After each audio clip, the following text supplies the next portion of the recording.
The partnership is excellent. The bank is participating in a number of sectors in the government.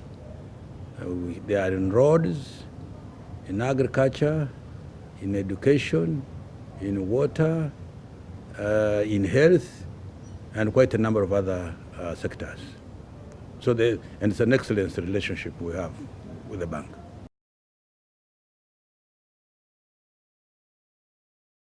The added value is that they are easier to discuss. They do understand the operational environment of the country much better than other donors. They have listened and appreciated some of our challenges, which at times we find difficult to get other people to be convinced on. So, and of course, our projects the projects that they have financing and they are continuing to finance have added quite significant impact on the development of the economy and the society in general. So all in all, the value is quite high.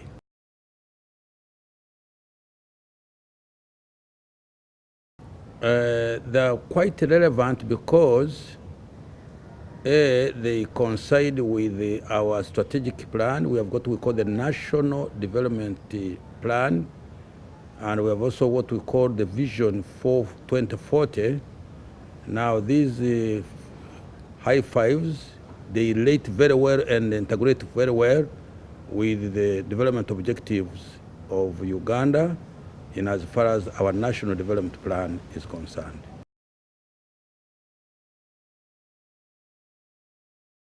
First of all, let me state this, that one of Uganda government's objective, or actually goal, immediate goal now, is industrialization of the country.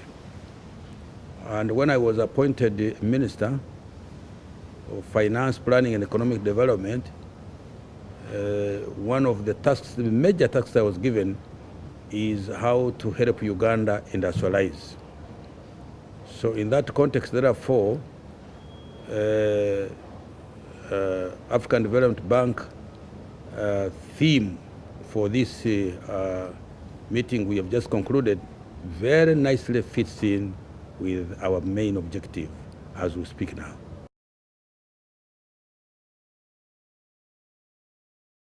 You know, the bank has reached now, the demands on it by the members, particularly in Africa here, are extremely colossal. The bank needs a lot of money in order to meet the needs of the various countries in Africa, particularly the members of the bank.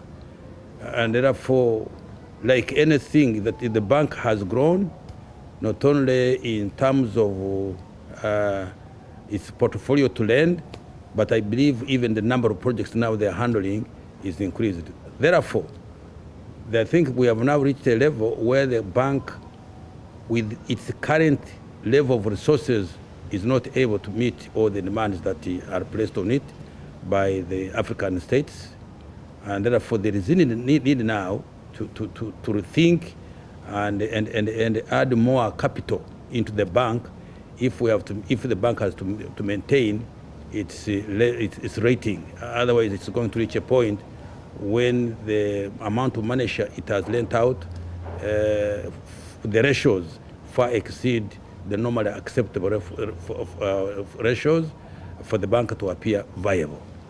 So therefore, it's me and my view, it's appropriate, and we have full support with the president of the bank in calling us to increase our capital contribution to the bank.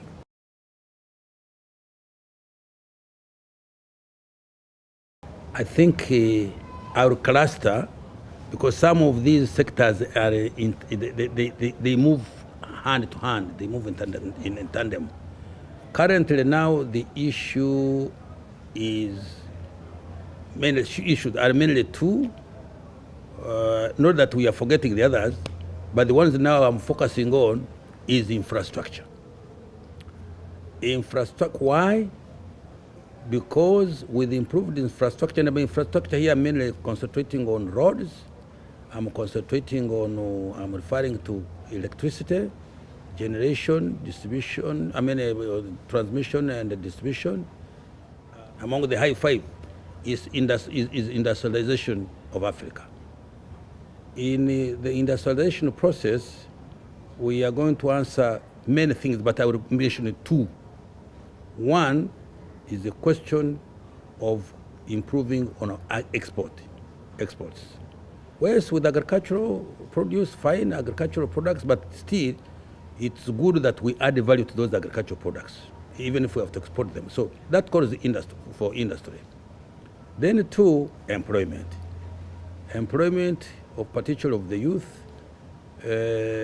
On an average, every year the universities and institutions of higher learning are offloading about 500,000 younger Ugandans onto the labor market.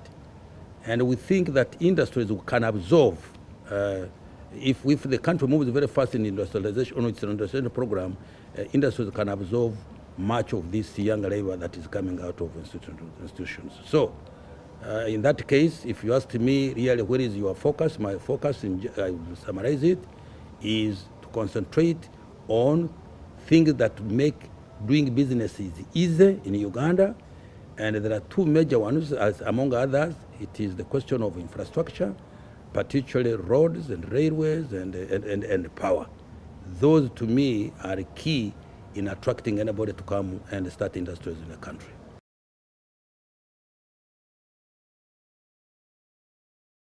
Well, virtually now every African country is talking of modernization. We're talking about good roads, good schools, good hospitals, increase the living standards of the people, talking electricity, good housing, and so forth. So, Africa has got many untouched resources, many. So, the pressure for demand for investment, to get all these resources out so that we can create wealth, which our people can now enjoy and also live like other human beings, particularly in developed countries, is exceptionally high, and we are all geared to achieve that objective, because this is what we are there, particularly as leaders. We are meant to improve the quality of living of our people. So really, in a summary, the African continent is moving forward. All we need now to reorganize ourselves properly, work as a team, either through regional blocks, so that when we are organized, then there is already a big market within Africa itself. We are doing it in East African community, if you remember very well, but not perfect, but we are moving. One of our main objective why we want to get together is to create one single market, so that when we produce, before we look outside to the outside world, we have got our local market, which can be able to take much of what we are producing. Secondly, Africa, not only must we look at our economy, but also our future security. How secure are we when we are divided the way we are now? So if we come together, then our security is not, I'm not going to say it's guaranteed, but it will be better when, united we stand and divided we fall. I will end it there.